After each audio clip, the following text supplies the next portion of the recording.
Welcome to the WanderLearn Show. I'm your host, Tapon. I'm here with Brendan Rousseau, who is the co-author of a fantastic book that we reviewed and we talked about with his co-author, Matt. And if you want to go to the upper right-hand corner in the YouTube to see that interview first, that'd be great. Brendan, introduce yourself as well as your co-author and talk about how you guys are not clones. Sure. Francis, first, thanks for having me. As I mentioned before we start recording, I love the podcast. You've got two new fans in Matt and myself. It's awesome. It's optimistic, and we're really happy to be here. So thanks for the opportunity.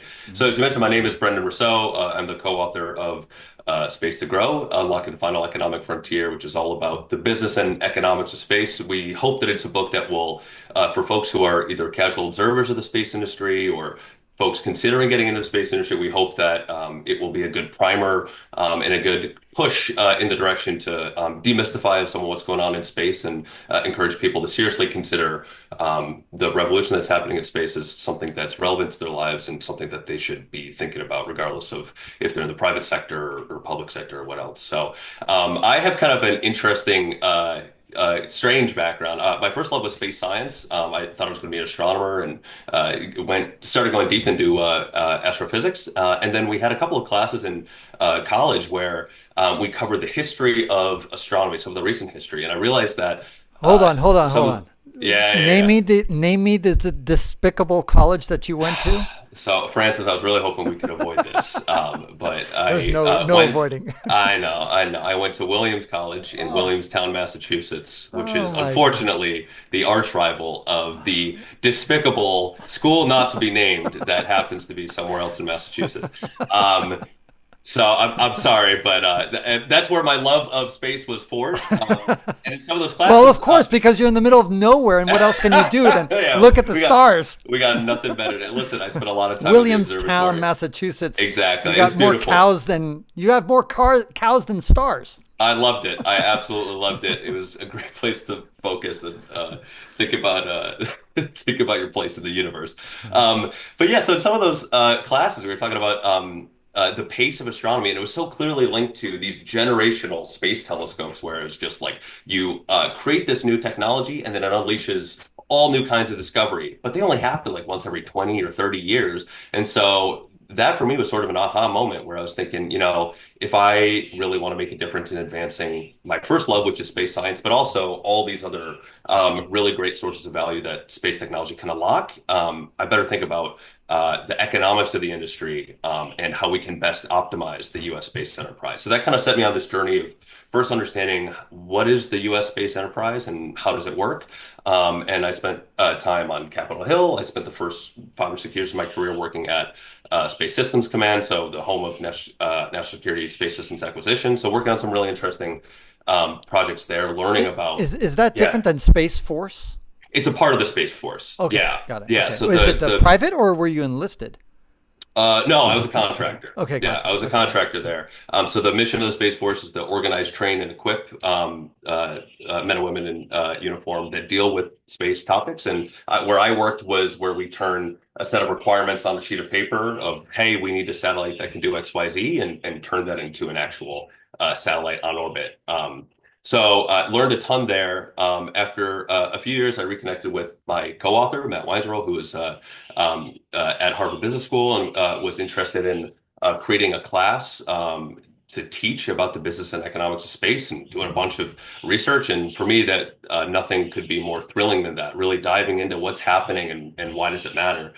So we did that for 3 years and built a class that I'm super excited about, got to interact with a ton of people who some were, diehard space people and others were folks who came from tech backgrounds or completely unrelated backgrounds, but just were excited about what they saw happening in space, whether it was SpaceX or some of NASA missions and other things. And then we wrote the book last year, which, like I said, we hope will be a primer to get folks interested in the industry and provide a real economics lens on what's happening and maybe help folks understand the bigger picture and how the different pieces fit together.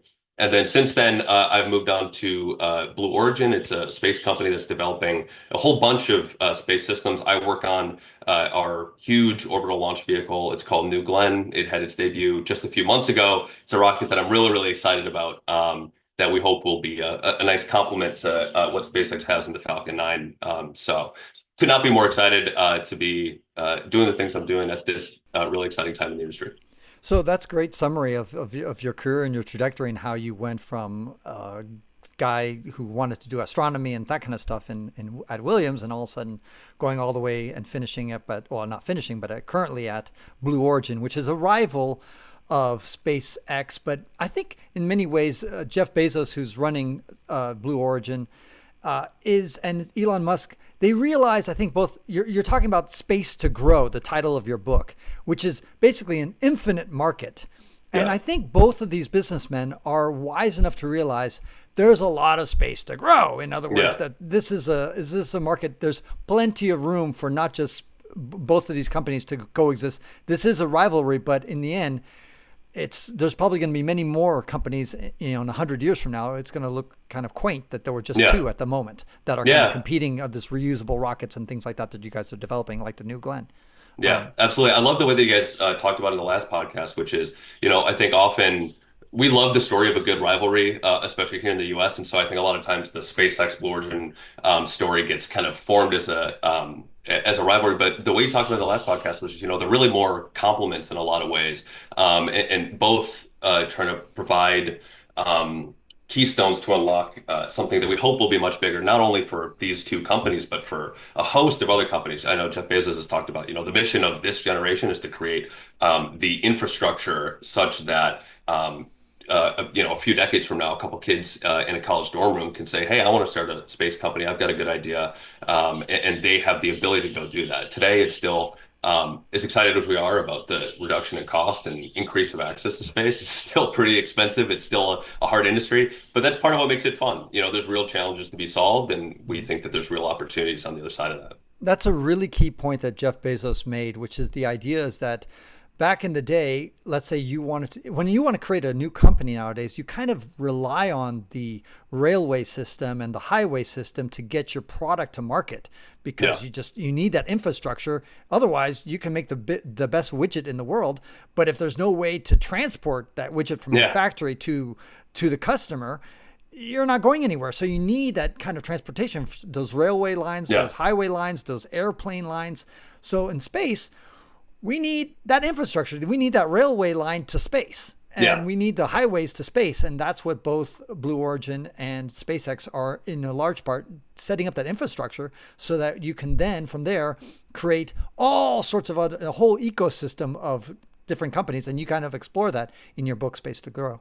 Yeah, you hit the nail on the head. I was just down at our launch site not too long ago down at Cape Canaveral. We have a sign. It's like a Route 66-esque road sign on the road that leads right up to our rocket that says the road to space. And so that's something we firmly believe, and we hope that it's a road that will allow others to benefit from the increased access to space. So it's an exciting time.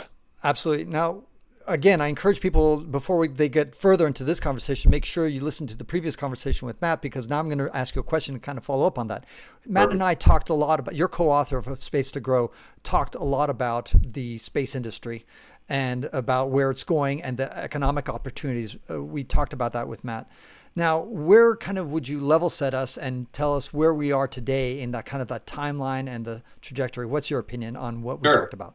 Sure. Well, I loved your conversation. And again, I hope folks will listen to that one before coming here. I think Matt hit on the key point, which is what's the key difference today of what's happening in space versus, the big surge that we had in the Apollo era and other times in space history. I think the key difference is that there is now market forces that are coming to bear in the space industry. And what that means is that not only are we unlocking some of the innovation and risk taking and everything that can come from introducing the private sector, but also the key difference is that for these companies to be successful, and there's more and more of them, and more of them are having success, they need end customers. And 99% of the time, those customers are folks like us. It's just normal people on the ground who don't care that much about space. They don't care much about spending dollars on space, but what they do want is real value. And Matt in particular highlighted connectivity that can be done in some ways best through space, and also data from space. So there's so much value that we're just starting to explore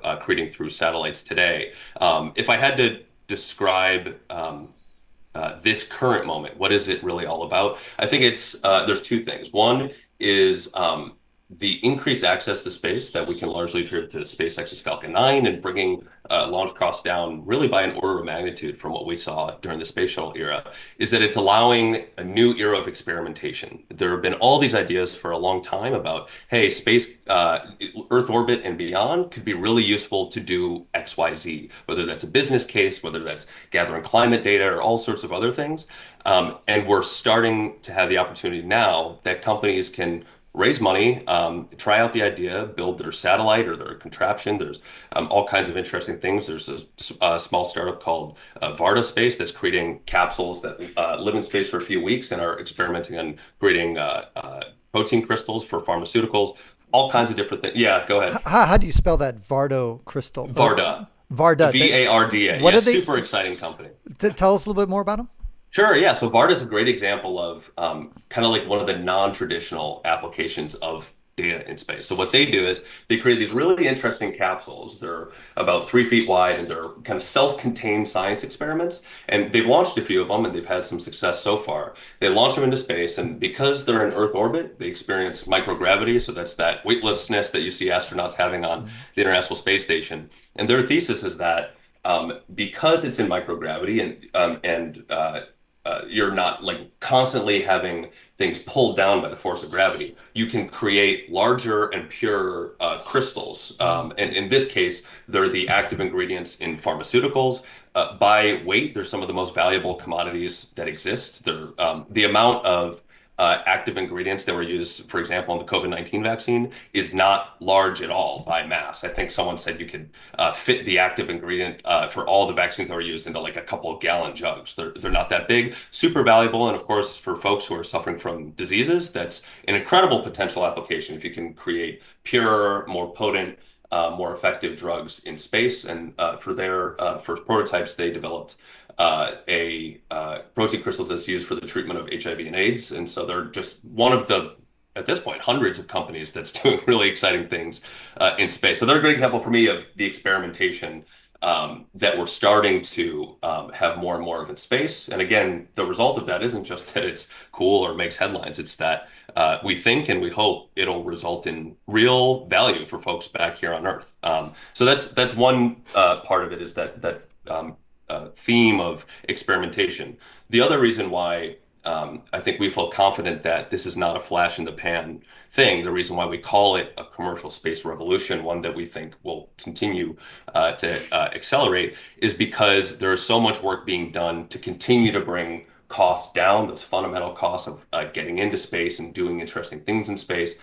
New Glenn, the program that I work on, is a good example. It's a very large reusable rocket that, again, is providing some more competition in the launch sector. And then, of course, the elephant in the room is SpaceX's Starship. It's by far the largest, most powerful, most capable rocket built in history. It's like a giant Sequoia, but much taller. It's intended to be fully reusable. And so when the access to space can be brought up and the cost can be brought down, that is just a great recipe for allowing the private sector to come in and test out more ideas. So it's a fundamentally exciting time. And I think the book captures some of that optimism.